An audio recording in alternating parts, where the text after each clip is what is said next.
Welcome to the Long Run with Joel and Christy. I'm Joel. And I'm Christy. And what are we doing today? Today we are going to be sharing with you 4 healthy Thanksgiving side dishes. All right, let's get to it.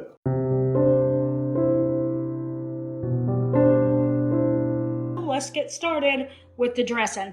We have 3 tablespoons of olive oil. We've also got 1 teaspoon of freshly squeezed lemon juice.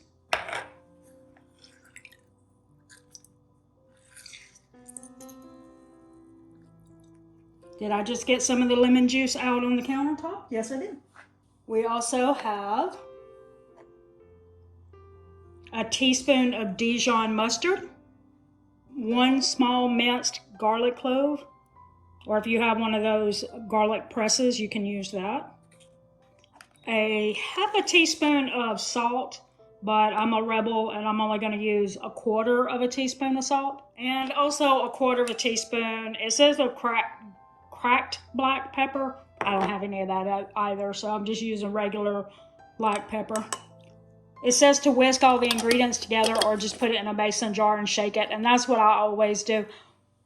When I have made dressings, I always put it in a mason jar. I've just found over the years that I can eat a salad without a dressing, and I don't care anymore. I don't have to have it.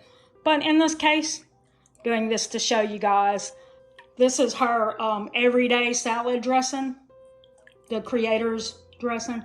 So I was going to show it to you. We'll see what we think of it.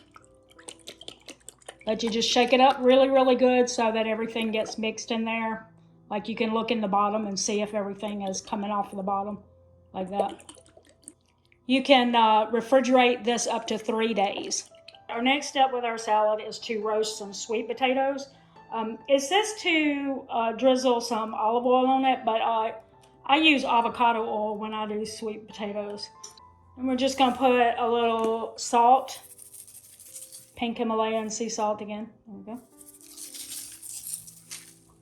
And black pepper. And then we're going to toss it. You could toss this in a bowl if you wanted to. I'm lazy like that. I don't want to dirty up an extra dish. So just make sure you got it well coated with your avocado oil or your olive oil if you choose to use that. And make sure you got your salt and black pepper on it really well. And then it goes in the oven for about 30 minutes until lightly caramelized. You can tell when it's toasted well. And it's supposed to be cut into 1/2-inch cubes. I probably have mine bigger than that, so it may take me a little bit longer than 30 minutes. Another thing that you want to do is you want to take some pecans and lightly toast them. So you just put the pecans out on a tray. Use some oil. I'm going to use some avocado oil, or you can use olive oil. You can also put a little salt on it. Just toss it on the tray. Put it in the oven for about 7 to 10 minutes so that it'll lightly toast it, and you'll be ready to add that to your salad as well. Okay, now it's time to assemble our salad. This is calling for 5 ounces of either arugula or baby kale, and I don't like arugula, so I got some baby kale. This is not 5 ounces because I'm going to eat this for lunch, and so while I am willing to eat a fair share of green vegetables as opposed to the other stuff, I don't want to eat 5 ounces of kale because I want it to last for more than one. Hopefully there's no glare on that. It's baby spinach and baby kale mix. I want to have this for more than one lunch, so I don't want to eat all the 5 ounces that I have in one meal. This would be a much bigger bowl. You would need a bigger bowl for 5 ounces. We're adding that. We're also adding a 1/2 of a avocado. Again, you're supposed to use a whole one that's been thinly sliced. But again, since I don't want to use up all my avocado on one meal, and I'm putting other stuff in it, I'm holding back on that. We're putting goat cheese. I am not a fan of feta, so I'm concerned that I won't like this goat cheese either, but that's what we're going for here. We will know after today if I like goat cheese. That's also why I went light on it. You're supposed to put more goat cheese on that than that. Our toasted nuts. I'm gonna hold back. I'm not putting it all on there. We also have our sweet potatoes.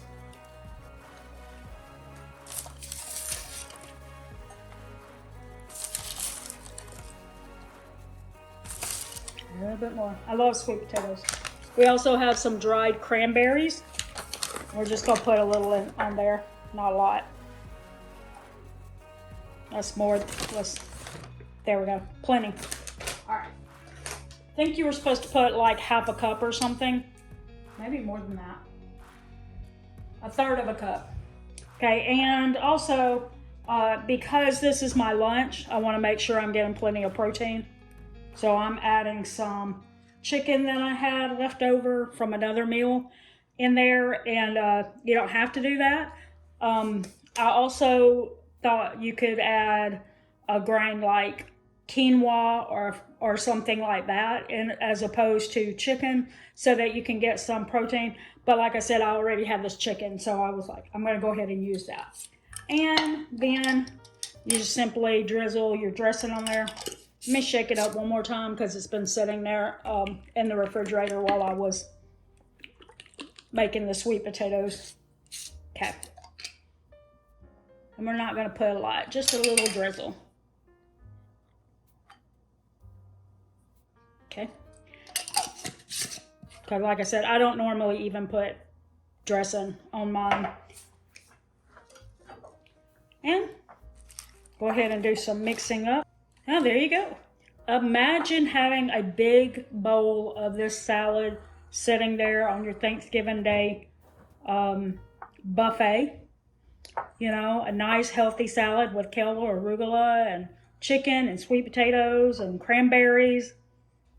Sounds awesome, doesn't it? Stay tuned. We have a few more recipes that we're going to share with you.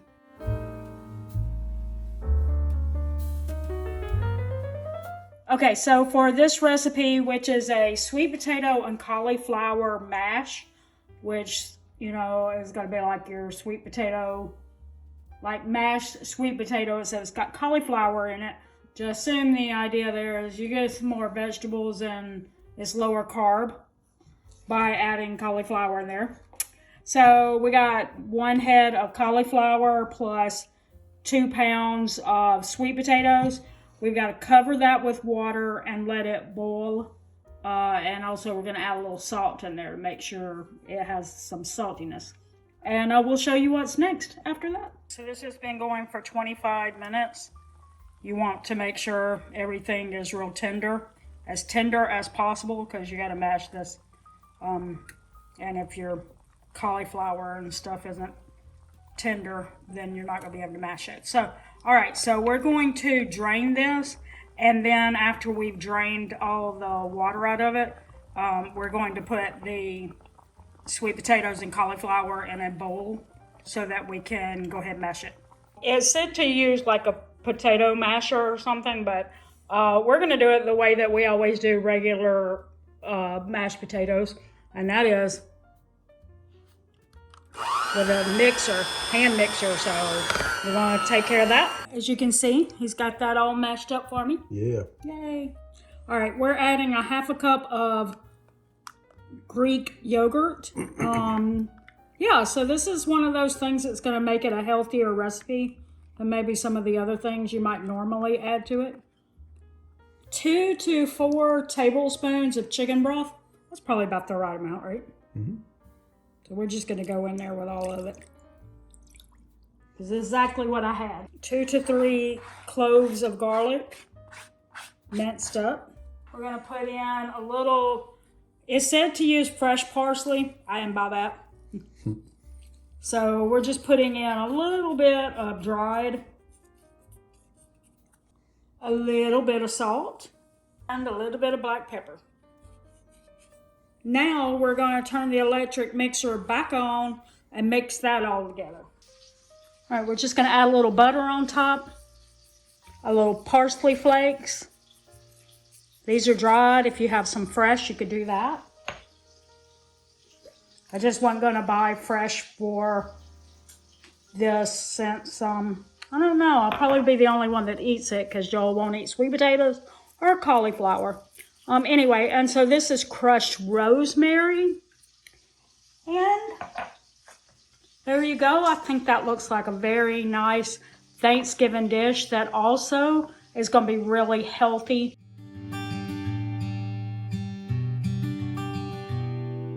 Right, on this recipe, which is the best roasted broccoli recipe ever, according to the creator, we are starting with, she said to use olive oil, but I'm using avocado oil. I always do that with my roasted vegetables. She also said to either grate or press some garlic cloves, and I just minced it because I'm a rebel like that. Or because I don't have a garlic press and I don't want to grate it with my fingers. And it was just a little pinch of some red pepper flakes. And we're going to whisk that together. And we're going to add our broccoli, and you kind of want to like make them like broccoli steaks, but like this. But it also said if you didn't want to have to do that, then just go with some small or medium-sized florets. So some of them are like steaks and some of them aren't. And that's probably not the best decision because they may cook unevenly, but I'm just going to keep an eye on them. But add that in. Make sure you have your stove preheating at 475 degrees. So we got that in there, and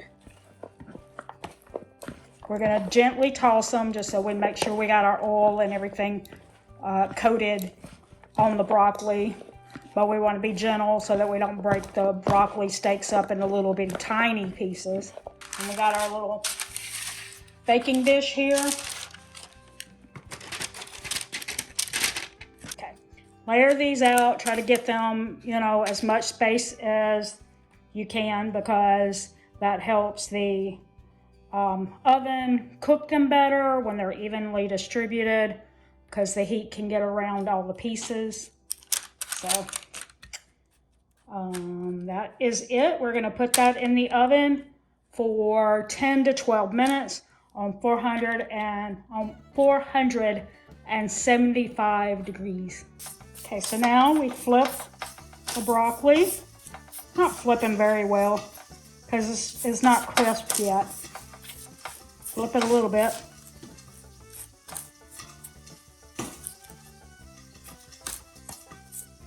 Probably I'm supposed to do it like one piece at a time, but I'm stubborn. It would take too long to flip each piece. Now we're going to sprinkle some almond slivers, some sliced almonds over it. And it's going to go back in the oven for 8 to 10 minutes. Okay, so we're going to put it back in the oven for 8 to 10 minutes. And we're going to take it out when the broccoli is a little more caramelized. And we want to make sure it's fork tender, but I don't think that's going to be a problem. It already kind of is. And we want to make sure that those almond slices are kind of toasted and golden. And then we will go on to the next step. All right, so we're looking for about 2 teaspoons of lemon juice here. I think that works. And now about 2 to 3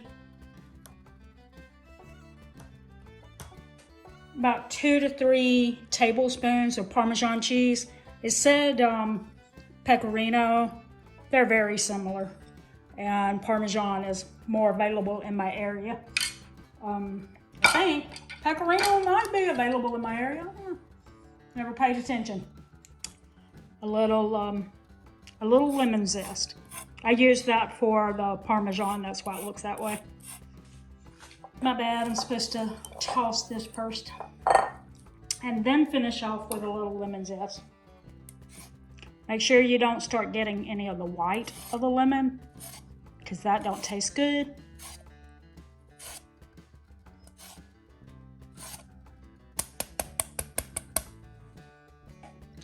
And this is the best roasted broccoli.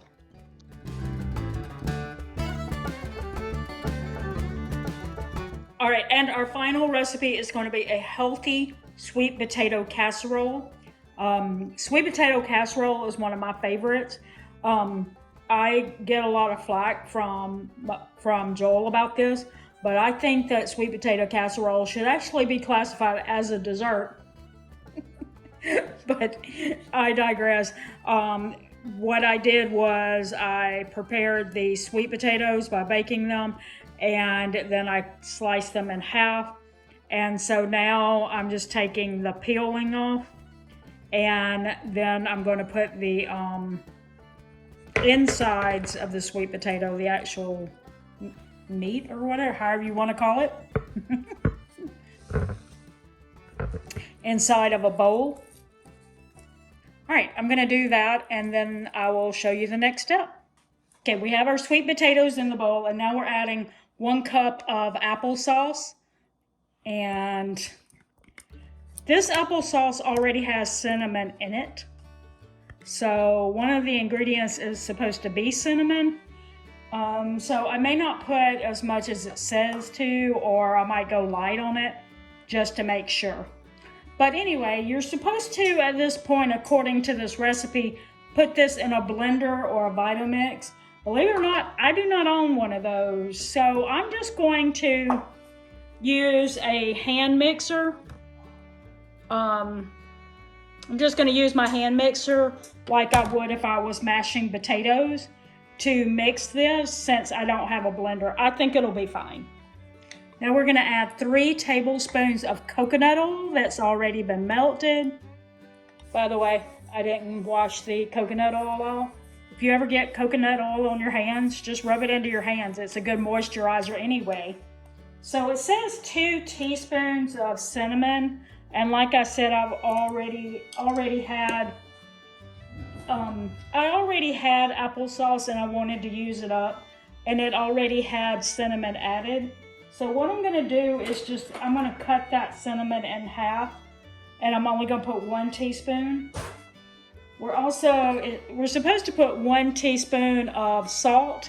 And I always cut the amount of salt in a recipe down by half, just because I feel like a lot of times they ask you to put too much salt in your food. So I can salt it more if I need to, but if I put too much in the beginning, I already have too much. So, okay, that was the half a teaspoon of salt, and here's 1 teaspoon of cinnamon, and then just a little pinch of nutmeg. And then we're going to blend that one up. Then we're going to blend this mixture up as well. Okay, so we have our mixture all mixed up, and now we're going to actually spread this out in our 9-inch baking dish. And so it didn't say to do it, but I went ahead and sprayed mine because I just don't want the food to stick.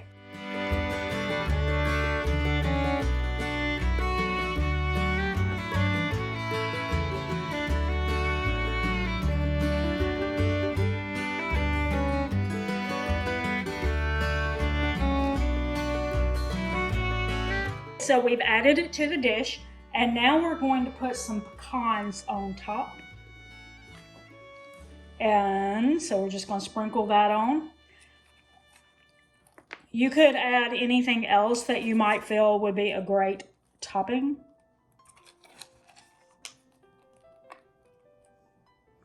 And you could also change up any nuts that you might have, like to almonds or something like that. Walnuts, for instance. So now this goes in the oven, and you bake it for 25 to 30 minutes on 375 degrees.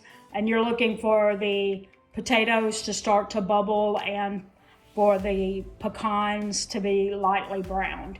Okay, it's gone for about 25 minutes, and I'm gonna let it go for 5 more minutes, but I did realize that some of the other ingredients that it suggested you put on it is a little more cinnamon for the top, Actually, it said cinnamon sugar. I don't have any. So I got, whoa. I put a little more cinnamon on there than I meant to because I'm looking through the camera lens instead of at the actual thing. Anyway, and then it also said to put some sugar. It said, or coconut sugar or something like that.